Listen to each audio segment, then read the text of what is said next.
বিনা উইকেটে 59 রান, কি লাক নিয়ে খেলতে নেমেছিলেন সাইফ হাসান। তানজিদ হাসান তামিমও দুর্দান্ত শুরু করেছিলেন এবং 10 ওভার শেষে গিয়ে বাংলাদেশের রান দাঁড়ালো 87, এক উইকেট হারিয়ে।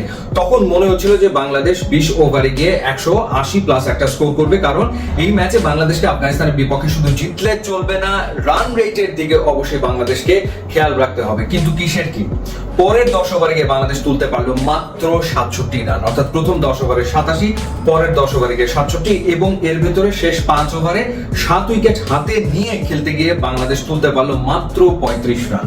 এবং ওই সময়টাতে যারা ব্যাট করলেন, তাওহিদ হৃদয় কিংবা জাকের আলী অনেক কিংবা শামীম পাটোয়ারি, প্রচন্ড রকম দৃষ্টিকটু ব্যাটিং তারা করেছেন। আফগানিস্তানের স্পিনের এগেনস্টে খেলা সহজ না, সেটা কঠিন ব্যাপার। কিন্তু শেষ দিকে জাকের আলী অনেক যখন খেলছিলেন এবং ফজল হক ফারুকী কিংবা ওমর জাই যখন বল করেছেন, তাতে স্লোয়ার ডেলিভারি গুলো জাকের আলী অনেক আসলে ব্যাটিং লাগাতে পারছিলেন না। এর আগের ম্যাচে আমরা শ্রীলঙ্কার এগেনস্টে দেখেছি, যখন ডেথ ওভারে খেলা গিয়েছে তখন কিন্তু ওই চামিরা কিংবা তুষারা কিংবা পাতিরানার বলেও আসলে সুবিধা করতে পারেননি জাকের আলী অনেক কিংবা শামীম পাটোয়ারি। ঠিক একই ঘটনা ঘটেছে আফগানিস্তানের এগেনস্টেও শেষ ওভারগুলোতে, যার কারণে কাঙ্ক্ষিত রান বাংলাদেশ করতে পারেনি। 154 করেছে 5 উইকেটে, যদিও সেই রানটাই যথেষ্ট হয়েছে ম্যাচটা জেতার জন্য এবং এশিয়া কাপে টিকে থাকার জন্য। ব্যাটিং এর ক্ষেত্রে অবশ্য আলাদা করে বলতে হয় তানজিদ হাসান তামিমের কথা। 31 বলে 52 রানের ইনিংস খেলেছেন, তার ক্যারিয়ারের 7ম হাফ সেঞ্চুরি পেয়েছেন। অসাধারণ একটা ইনিংস, 3টা 6 4টা 4 মেরেছেন এবং গাজানফারকে যে ছক্কাগুলো মেরেছেন সেগুলো দেখার মতো ছিল। কিন্তু এই ইনিংসটা বাদ দিলে তাওহিদ হৃদয় 20 বলে 26 রান করেছেন এবং যেই সময় এক্সিলারেট করা দরকার সেই সময় তিনি আউট হয়েছেন। শামীম পাটোয়ারি 11 বলে 11 করেছেন, জাকের আলী 13 বলে 12 রান করেছেন।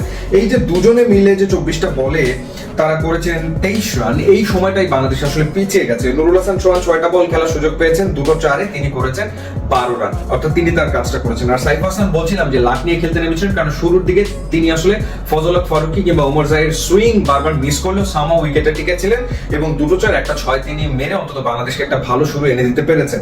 বোলিং এর ক্ষেত্রে বলছিলাম যে ডেফিনেটলি স্পিনাররাই ম্যাচের হর্তাকর্তা হয়ে উঠবে এবং সেই ক্ষেত্রে আফগান স্পিনারদের ভেতরে রাশিদ খান 2 উইকেট নিয়েছেন, নূর 4 ওভার বল করে 23 রানে 2 উইকেট নিয়েছেন।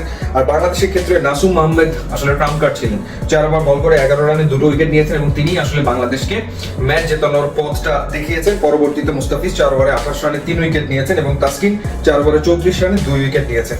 কিন্তু বাংলাদেশ খেলেছে 4 জন বোলার নিয়ে।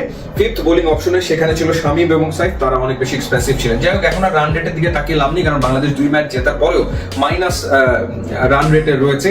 তো এখন লাস্ট ম্যাচটাতে শ্রীলঙ্কাকে জিততে হবে আফগানিস্তানের এগেনস্টে, তাহলেই আসলে বাংলাদেশ খেলতে পারবে এশিয়া কাপের সুপার 4।